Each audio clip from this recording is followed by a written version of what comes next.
Hi, എല്ലാവർക്കും talk with അഞ്ജലിയുടെ പുതിയൊരു വീഡിയോയിലേക്ക് സ്വാഗതം. അപ്പോൾ നമ്മുടെ ഇന്നത്തെ സ്റ്റോറി ഞാൻ ഇന്നലെ പറഞ്ഞ എൻ്റെ മാമ എന്ന സ്റ്റോറീൻ്റെ സെക്കൻഡ് പാർട്ടാണ് കേട്ടോ. അപ്പോൾ ഫസ്റ്റ് പാർട്ട് കേൾക്കാത്ത ആൾക്കാർ വേഗം പോയി കേട്ടിട്ട് വാട്ടോ. ഈ വീഡിയോൻ്റെ തൊട്ടടിയിൽ തന്നെ ഉണ്ടാകും. അപ്പോൾ നമുക്ക് വേഗം തന്നെ ബാക്കി കേൾക്കാമല്ലേ. കുറച്ച് കഴിഞ്ഞപ്പോൾ വീണ്ടും ഫോണിലൊരു വൈബ്രേഷൻ. വീണ്ടും പൂർവാധികം സന്തോഷത്തോടെ ഞാൻ ഫോൺ തുറന്നു. മാമി ഒരു ഇമോജി വിട്ടിട്ടുണ്ട്. എന്തു പറ്റി? ഞാൻ ചോദിച്ചു. അത് മോൻ വന്നതാടാ. ഓ, ഞാൻ വിചാരിച്ചു. എന്ത് വിചാരിച്ചെന്ന്? അല്ല, ഞാനിനി തെറ്റായി വല്ലതും പറഞ്ഞോ എന്ന്. അതിനൊരു ചിരിക്കുന്ന ഇമോജി മാമി വിട്ടു.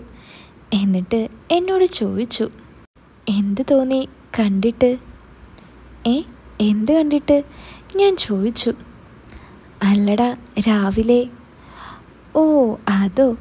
ഹോ, സൂപ്പറല്ലേ മാമൻ്റെയൊക്കെ ഒരു ഭാഗ്യം. വരുമ്പോൾ ഇതൊക്കെ കിട്ടുമല്ലോ. ഞാൻ പറഞ്ഞു. നീയൊന്ന് കെട്ടിക്കൊണ്ട് പോര്, അപ്പോൾ നിനക്കും കിട്ടില്ലേ ഇതുപോലെയുള്ളത്, മാമി പറഞ്ഞു.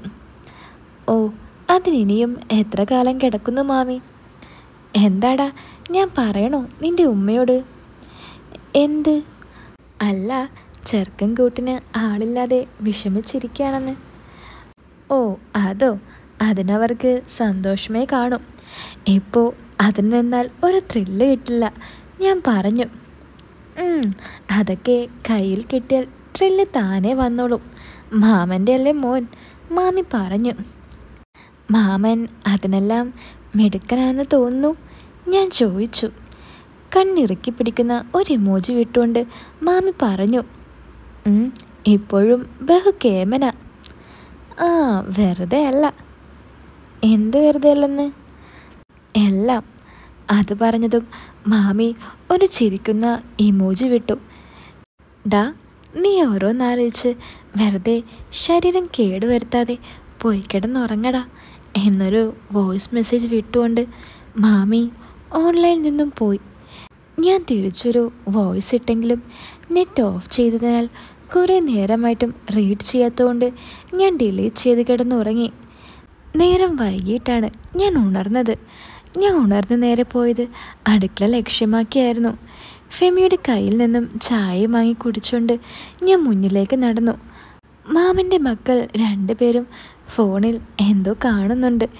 ഞാൻ അവരുടെ അടുത്ത് പോയി കുറച്ചു നേരം സംസാരിച്ചുകൊണ്ടിരുന്നു. രണ്ടിനും ഫോൺ കിട്ടിയ സന്തോഷത്തിൽ നമ്മളോട് സംസാരിക്കാനൊന്നും നേരമില്ലായിരുന്നു. കുറച്ചു നേരം കൂടി ഇരുന്നപ്പോഴേക്കും മാമിയും സെമിയും കൂടി പുറത്തുനിന്ന് കയറി വരുന്നത് ഞാൻ കണ്ടു. അല്ല, നിങ്ങൾ രണ്ടുപേരും ഇതെങ്ങോട്ട് പോയതാ സെമി? ഞാൻ ചോദിച്ചു. അത് മാമിക്ക് കൂടെ പഠിച്ച കൂട്ടുകാരെ കാണണമെന്ന് പറഞ്ഞപ്പോൾ അങ്ങോട്ട് പോയതാ, സെമി പറഞ്ഞു. എന്നിട്ട് കണ്ടോ മാമി? ഞാൻ ചോദിച്ചു. അതിന് മാമി എന്ന് മൂളിക്കൊണ്ട് ഒരു പുഞ്ചിരിയും പാസാക്കി. ഇത്ര വലിയ കൂട്ടുകാരി ആരാ മാമി എന്നുള്ള എൻ്റെ ചോദ്യം കേട്ട് എൻ്റെ കൂടെ പഠിച്ചതാടാ എന്ന് മാമി പറഞ്ഞു. അതാരാ സെമി? ഞാൻ ചോദിച്ചു. ഡാ, നിൻ്റെ കൂട്ടുകാരൻ ഷെബീറിൻ്റെ ഏട്ടനില്ലേ, അവരുടെ വൈഫ്. ആ, അവർ നിങ്ങളുടെ കൂടെ പഠിച്ചതാണോ? ഞാൻ ചോദിച്ചു.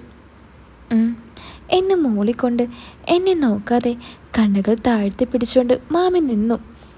സെമി അകത്തേക്ക് കയറിയതും ഞാൻ മാമിയുടെ അരികിലേക്ക് നിന്നുകൊണ്ട് ഫോണിൽ ഭയങ്കര നാണാണല്ലോ എന്ന് പറഞ്ഞു. അതിന് മാമി എന്നെ ഒന്ന് നോക്കിക്കൊണ്ട്, അത് പിന്നെ ഓരോന്ന് ചോദിക്കുമ്പോൾ മറുപടി പറഞ്ഞല്ലേ പറ്റൂ എന്ന് പറഞ്ഞു. ഓ, അതാണോ? ഞാൻ ചോദിച്ചു. നീ ഫോണിൽ വാ, ബാക്കി ഞാൻ പറഞ്ഞു തരാം, മാമി എന്നോട് പറഞ്ഞു. അതെന്താ നേരിൽ പറഞ്ഞാൽ? ഞാൻ ചോദിച്ചു. നിന്നെ നോക്കാൻ തന്നെ എനിക്ക് പറ്റുന്നില്ല, നിൻ്റെ ആ ഉണ്ടക്കണ്ണും, മാമി പറഞ്ഞു. അല്ലേലും ഫോണിലൂടെ ആകുമ്പോൾ എന്തും ചോദിക്കാമല്ലേ? ഞാൻ ചോദിച്ചു. അങ്ങനെ എന്തും ചോദിക്കാനൊന്നും കഴിയില്ല കേട്ടോടാ. ഓ, നമുക്ക് നോക്കാം. അല്ല, നിങ്ങൾക്ക് പോകണ്ടേ ഇന്ന്? ഞാൻ ചോദിച്ചു. അതെന്താ ഇവിടെ നീ നിർത്തില്ലേ എന്നെ? അതെന്ത് ചോദ്യം മാമി, ഇവിടെ നിൽക്കുന്നതാ എനിക്കും ഇഷ്ടം. ഓ, ഒളിഞ്ഞു നോക്കാനായിരിക്കും മാമി പറഞ്ഞു. ഓ, ഇനിയിപ്പോൾ ഒളിഞ്ഞു നോക്കേണ്ട ആവശ്യമൊന്നും ഇല്ലല്ലോ, ഞാൻ പറഞ്ഞു. ഏ, അല്ലാതെ നീ എങ്ങനെ കാണും? മാമി ചോദിച്ചു. അത് പിന്നെ കാണേണ്ടവർ എങ്ങനെയെങ്കിലും വന്ന് കാണും. മാമിയെ കാണിക്കേണ്ടവർക്ക് കാണിച്ചു തരാൻ ഒരുക്കമാണെങ്കിൽ. അയ്യടാ, മാമൻ്റെ കെട്ടോളെ തന്നെ കാണണമെന്നെന്താ നിനക്ക് ഇത്ര വാശി? മാമി ചോദിച്ചു. അത് ഒരു രസമാണ് മാമി, ഞാൻ പറഞ്ഞു. ഓഹോ, അപ്പോൾ മോൻ ആ രസം തേടി ഇറങ്ങിയേ കാണോ? പിന്നെ അല്ലാതെ. അപ്പോഴേക്കും ഫെമി വന്ന് ചേർന്നതിനാൽ മാമി അവളുടെ കൂടെ ഓരോന്ന് ചോദിച്ചുകൊണ്ട് അകത്തേക്ക് പോയി. ഞാൻ നേരെ റൂമിൽ കയറി വാതിലടച്ചുകൊണ്ട് ബെഡിലേക്ക് വീണു. താഴെ എൻ്റെ ചെറുക്കൻ എഴുന്നേറ്റ് നിൽക്കുന്നത് ഞാൻ അപ്പോഴാണ് ശ്രദ്ധിച്ചത്. കുറച്ചു നേരത്തെ പരിശ്രമത്തിനൊടുവിൽ അവൻ നന്നായി കരഞ്ഞു. മനസ്സിൽ പുതിയൊരു അനുഭൂതി എനിക്ക് വളരാൻ തുടങ്ങി. വാതിലിൻ്റെ മുട്ട കേട്ടപ്പോഴാണ് ഞാൻ ഞെട്ടിയത്. വേഗം ബാത്റൂമിലേക്ക് ഓടി ഒന്ന് ഫ്രഷായി വന്നു. ഡോർ തുറന്നതും മാമി എന്നെ നോക്കി ഒരാക്കിയ ചിരിയോടെ നിൽക്കുന്നു. ഫൈസലെ, കഴിഞ്ഞോടാ എന്നുള്ള ഒരു ചോദ്യം മാമി പതുക്കെ ചോദിച്ചു. ആ, ഇപ്പോൾ കഴിഞ്ഞതേ ഉള്ളൂ, ഞാൻ പറഞ്ഞു. അത് നിൻ്റെ മുഖത്ത് നിന്ന് അറിയാൻ കഴിയുന്നുണ്ട്, മാമി പറഞ്ഞു. ആണോ?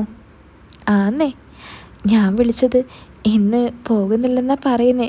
2 ദിവസം ഇവിടെ നിൽക്കാൻ നിൻ്റെ മാമൻ സമ്മതിച്ചു, മാമി എന്നോട് പറഞ്ഞു. അത് കേട്ട് ചെറു ചിരിയോടെ ഞാൻ പറഞ്ഞു. സമ്മതിപ്പിച്ചു അല്ലേ? നിൻ്റെ ഉമ്മ നിർബന്ധിച്ചപ്പോൾ ഇക്കാക്ക് എതിർക്കാൻ പറ്റിയില്ല. കുട്ടികൾക്ക് സ്കൂൾ അവധിയാണല്ലോ. അതേതായാലും നന്നായി, ഞാൻ പറഞ്ഞു. അല്ലടാ, ഇന്ന് ആർക്കായിരുന്നു വഴിപാട്? മാമി ചോദിച്ചു. ഞാൻ വേറെ ആർക്കാ കൊടുക്കണ്ടേ? ഞാൻ പറഞ്ഞു. ചി, വല്ലാത്ത നാറ്റം, പോയി കുളിച്ചിട്ട് വാടാ, മാമി പറഞ്ഞു. ഞാനൊരു ചിരിയോടെ മാമിയെ കണ്ണ് ചിമ്മി കാണിച്ചു. മാമി ചിരിച്ചോണ്ട് നടന്നു. ഞാനൊരു കുളിയും കുളിച്ച് ഒരുങ്ങി പുറത്തേക്ക് പോയി. ഇന്നത്തെ പകൽ എനിക്കെന്തോ വിശ്വസിക്കാൻ കഴിഞ്ഞില്ല. സൽമ മാമിയുടെ സംസാരവും ചിരിയും ഒന്നും മനസ്സിൽ നിന്നും പോകുന്നില്ല. രാത്രിയിൽ വീട്ടിലേക്ക് തിരിച്ചെത്തിയ ഞാൻ ഫുഡ് വേണ്ട എന്ന് പറഞ്ഞുകൊണ്ട് റൂമിലേക്ക് കയറി. ഓരോന്നാലോചിച്ച് കിടന്നപ്പോഴേക്കും മാമിയുടെ മെസ്സേജ്. എന്താടാ, എവിടെയായിരുന്നു? ഞാൻ വെറുതെ കൂട്ടുകാരോടൊപ്പം ഇരുന്നതാ. എന്നിട്ട് ഇന്ന് കണ്ടതെല്ലാം വിവരിച്ചു കൊടുത്തോ അവർക്ക്? ഏയ്, അതൊന്നും പറയാൻ സാധിക്കില്ല. നിന്നെ എനിക്ക് വിശ്വസിക്കാമോ? നിങ്ങളെക്കാളും കൂടുതൽ വിശ്വസിക്കാം. മക്കൾ ഉറങ്ങിയോ? ഞാൻ ചോദിച്ചു. അവരുറങ്ങിയത് കൊണ്ടല്ലേടാ ഞാൻ ഓൺലൈനിൽ വന്നത്, മാമി പറഞ്ഞു. അപ്പോൾ മാമൻ വിളിച്ചോ? ആ. എന്തു പറഞ്ഞു? മാമനും മാമിയും പറയുന്നതെല്ലാം നീ കേൾക്കാറായോടാ? മാമി ചോദിച്ചു. അയ്യോ ഇല്ലേ. ഡാ, നിനക്ക് ഉറക്കമില്ലേ? ഉച്ചയ്ക്ക് നല്ലവണ്ണം ഉറങ്ങിപ്പോയി. അറിയാം, ക്ഷീണത്തിലായിരിക്കുമല്ലേ? ഏയ്, അതൊന്നും ഒരു ക്ഷീണമേ അല്ല മാമി. 1-2 ഒരു ക്ഷീണമാണോ? ഞാൻ പറഞ്ഞു. ഓഹോ, അപ്പോൾ ഒന്നിലും നിന്നില്ലല്ലേ? ആ, അടക്കാൻ കഴിഞ്ഞില്ല, ഞാൻ പറഞ്ഞു. കൊള്ളാം. എനിക്കെന്തോ മനസ്സൊന്നും മായുന്നില്ല മാമി. ആ, അത് തല്ലുകൊള്ളാത്തതിൻ്റെയാ. ഓ, അങ്ങനെ തോന്നിയോ? ആ, ഈ കാണിക്കുന്നതെല്ലാം നിനക്ക് വേണ്ടേ? എന്ത് തല്ലോ അതോ? ഡാ, നല്ല തല്ല്. മാമി തല്ലിയാൽ ഞാൻ നിന്ന് കൊള്ളും. അതെന്താ? അങ്ങനെയെങ്കിലും ഒന്ന് തൊടാലോ. ഡാ, നിനക്ക് വേദന എടുക്കോടാ? അതൊന്നും ഒരു വേദനയേ അല്ല മാമി. കൊള്ളാം. ഞാൻ ആദ്യമായിട്ടാണ് തല്ലുകൊണ്ടാൽ വേദനിക്കില്ലെന്ന് കേൾക്കുന്നേ. അത് മാമിക്ക് കിട്ടാത്തതുകൊണ്ടാ. നേരം വെളുക്കട്ടെ, ഞാൻ നല്ലൊരു അടി വെച്ച് തരാം, പോരെ? കാത്തിരിക്കാൻ ഞാൻ ഒരുക്കമാ, എത്ര വേണമെങ്കിലും അടിച്ചോ, ഞാൻ പറഞ്ഞു. ഓ, നീ അങ്ങനെ കരുതിയോ? എങ്ങനെ കരുതിയോന്ന്? അല്ല, അടിയുടെ കാര്യം മാമിക്ക് തോന്നിയോ? ആ, തോന്നാതില്ല. ആണോ? അങ്ങനെയാണെങ്കിൽ അങ്ങനെ തന്നെ, ഞാൻ പറഞ്ഞു. ചെക്കനാൾ മോശമല്ലല്ലോ. എന്താ മാമി, അടിക്കണോ? നിനക്ക് കഴിയുമോ അതിന്? അത് കിട്ടിയാലല്ലേ പറയാൻ പറ്റൂ. ഓ സോറി, കാണിച്ചു തരാൻ പറ്റൂ. ഞാൻ പറഞ്ഞു. എന്ത്? അല്ല, അടി തന്നെ. അയ്യടാ, അവൻ്റെ ഒരു മോഹം കണ്ടില്ലേ? ഇല്ലാണ്ടിരിക്കുമോ? മാമിയെ ആദ്യമൊന്ന് കണ്ടപ്പോഴൊന്നും എനിക്കങ്ങനെ തോന്നിയിട്ടില്ല. ഞാൻ പറഞ്ഞു. ആണോ? പിന്നെ എപ്പോഴാണെന്നാവോ? മാമി ചോദിച്ചു. അത് ഇന്ന് രാവിലെ കണ്ടില്ലേ, അപ്പോൾ മുതൽ. അതിന് നീയൊന്നും കണ്ടില്ലല്ലോ. എന്താ, തെളിവ് വേണോ? എന്താണാവോ നിൻ്റെ തെളിവ്? വീഡിയോ ഉണ്ട്, കാണണോ? വീഡിയോയോ? മാമി ഒന്ന് നെട്ടിക്കൊണ്ട് ചോദിച്ചു. ആ, ഞങ്ങളുടെ പറമ്പിൽ കായ്ച്ചു നിൽക്കുന്ന മുഴുത്ത പപ്പായുടെ വീഡിയോ ഉണ്ടെന്ന്. ഓ, നീ അതാണോ ഉദ്ദേശിച്ചേ? പിന്നെ മാമി വേറെന്താ ഉദ്ദേശിച്ചേ? ഞാൻ ചോദിച്ചു. ഞാനൊന്നും ഉദ്ദേശിക്കാനാ. അപ്പോൾ മാമിയുടെ ഉള്ളിൽ എന്തോ ഉണ്ട്. അത് പിന്നെ നീ രാവിലെ നോക്കി നിന്നതിൻ്റെ ആണോ എന്ന് ഞാൻ പേടിച്ചു പോയടാ. എന്ത്, പപ്പായുടെ ആണോ? ഡാ വേണ്ട കേട്ടോ. മാമിയുടെ മുഖത്തുള്ളതുപോലെ ഒരു കറുത്ത പുള്ളി അവിടെയുമുണ്ടല്ലോ. ഞാൻ പറഞ്ഞു. അപ്പോൾ നീ കണ്ടു അല്ലേ? പിന്നെ കാണാതെ? അതിന് ഞാൻ തിരിഞ്ഞല്ല നിന്നത്. മാമി ഇപ്പോൾ കിടക്കുന്നത് ആ റൂമിൽ തന്നെയല്ലേ?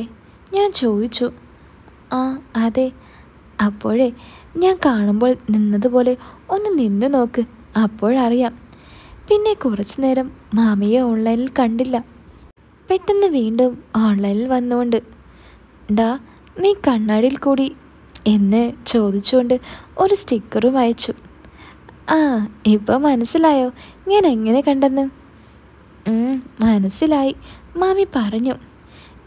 എന്തായാലും ഇന്നത്തെ കാഴ്ച എനിക്ക് നന്നായി ഇഷ്ടപ്പെട്ടു. ഒരു പുതിയ അനുഭവം പോലെ. അതെന്താടാ, നീ ആദ്യമായിട്ടാണോ അതൊക്കെ കാണുന്നത്? ആ, അല്ലാതെ പിന്നെ. എടാ, ഇതെല്ലാവർക്കും ഉള്ളതല്ലേ, മാമി പറഞ്ഞു. ആ, എല്ലാവർക്കും ഉണ്ട്. ബട്ട് മാമി എന്തോ സ്പെഷ്യലാണെന്ന് ഒരു തോന്നൽ. ഡാ, എല്ലാവർക്കും ഉള്ളത് തന്നെയല്ലേ എനിക്കുള്ളൂ, സ്പെഷ്യലായിട്ട് ഒന്നുമില്ലല്ലോ, മാമി പറഞ്ഞു. എന്തോ മാമി എനിക്ക് ഒരു സ്പെഷ്യൽ തന്നെയാ. ഓ പിന്നെ പിന്നെ. ആ മാമി, ഞാനിന്ന് കണ്ടതെല്ലാം എൻ്റെ കണ്ണിൽ ഇപ്പോഴുമുണ്ട്. നീ അതൊക്കെ എന്തിനാടാ നോക്കിയത്? മാമി ചോദിച്ചു. നോക്കി നടന്നിട്ടില്ലല്ലോ, കണ്ണു നിറയെ കാണാനുള്ള ഒരവസരം മാമി എനിക്ക് തന്നതല്ലേ. അത്രയ്ക്ക് ഭംഗിയുണ്ടോടാ? പിന്നെ സ്പെഷ്യലാണ്. സത്യമായിട്ടും മാമി ഒരു മാലാക തന്നെയാണ്, ഞാൻ പറഞ്ഞു. അതെനിക്കിഷ്ടപ്പെട്ടു, മാമി പറഞ്ഞു. ആണോ? ആ, പറയുന്നതൊക്കെ കേൾക്കാൻ കൊള്ളാം, മാമി പറഞ്ഞു. പറഞ്ഞല്ലേ ഉള്ളൂ, എൻ്റെ കയ്യിലെങ്ങാനും കിട്ടിയിരുന്നെങ്കിൽ, ഞാൻ പറഞ്ഞു. ആണോ? എനിക്ക് വേണ്ടെങ്കിലോ? മാമി പറഞ്ഞു. ഒന്ന് തന്ന് നോക്ക്, എന്നിട്ട് പറ പിന്നെയും വേണോ വേണ്ടയോ എന്ന്, ഞാൻ പറഞ്ഞു. വേണോ? ആ, വേണമെന്ന് പറഞ്ഞിട്ട് പിന്നെ എന്നെ നിരാശനാക്കരുത്. എന്താടാ, നിനക്ക് അത്രയ്ക്ക് ആഗ്രഹമുണ്ടോ? പിന്നെ ഇല്ലാതിരിക്കോ? അതും മാമിയെപ്പോലെ ഒരു മാലാഖയെ. വന്നാൽ കിട്ടുമോ? ഞാൻ ചോദിച്ചു. അയ്യടാ, ഇപ്പോൾ തന്നെ തരാം, പോയി കിടന്നുറങ്ങട ചെക്ക, എനിക്ക് ഉറക്കം വന്നിട്ട് വയ്യ എന്ന് പറഞ്ഞുകൊണ്ട് മാമി നെറ്റ് ഓഫ് ചെയ്ത് പോയി. ഞാൻ കുറേ നേരം കാത്തിരുന്ന് നോക്കി. എവിടെ, ആള് നല്ല ഉറക്കമായെന്ന് തോന്നുന്നു. മാമിയെ മനസ്സിലോർത്തുകൊണ്ട് ഞാൻ ഒന്നുകൂടെ തുടങ്ങി. അതേസമയം സൽമ മാമി ബെഡിൽ കിടന്നുകൊണ്ട് എന്തൊക്കെ ആലോചിക്കുകയാണ്.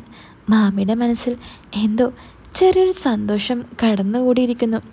അവൾ ഒരിക്കൽ പോലും മനസ്സിൽ വിചാരിച്ചതല്ല ഫൈസലുമായി ഇങ്ങനൊരു ചാറ്റിങ്ങും സംസാരവും നടക്കുമെന്നും. ആഗ്രഹമുണ്ടായിരുന്നു അവൾക്കും. എന്നിരുന്നാലും എല്ലാം അടക്കി പിടിച്ച് കഴിയുമ്പോഴാണ് ഫൈസലിൻ്റെ ഈ മെസ്സേജ്. അതിങ്ങനെയായി തീരുമെന്ന് അവൾ ഒരിക്കലും കരുതിയില്ല. ഞാൻ എന്തൊക്കെയാണ് ഇവനുമായി പറഞ്ഞത് എന്നാലോചിച്ചപ്പോൾ അവൾക്ക് നാണവും അതിനോടൊപ്പം എന്തോ ഒരനുഭൂതിയും തോന്നി. ഇക്കയോടല്ലാതെ ഞാൻ ഇതുവരെ ഇങ്ങനെയൊന്നും സംസാരിക്കാറില്ലായിരുന്നു. ഇന്നെന്തോ അവൻ്റെ ചോദ്യങ്ങൾക്ക് മുന്നിൽ എല്ലാം മറന്നു പോയതുപോലെ അവൾക്ക് തോന്നി. എത്രയോ നേരം ഉറക്കമില്ലാതെ അവൾ ഓരോന്നാലോചിച്ചു കൊണ്ട് കിടന്നു. അപ്പോൾ ഇതിൻ്റെ തേർഡ് പാർട്ട് കേൾക്കാൻ നിങ്ങൾക്ക് ആഗ്രഹമുണ്ടോ? ഉണ്ടെങ്കിൽ കമൻറ്റ് ബോക്സിലൊന്ന് പറയണേ. ഒപ്പം വീഡിയോ ഒന്ന് ലൈക്ക് ചെയ്യാനും ചാനൽ ഒന്ന് സബ്സ്ക്രൈബ് ചെയ്യാനും മറക്കല്ലേ. അപ്പോൾ പുതിയൊരു കഥയായിട്ട് നമുക്ക് വീണ്ടും കാണാം. എല്ലാവരും കാത്തിരിക്കുക.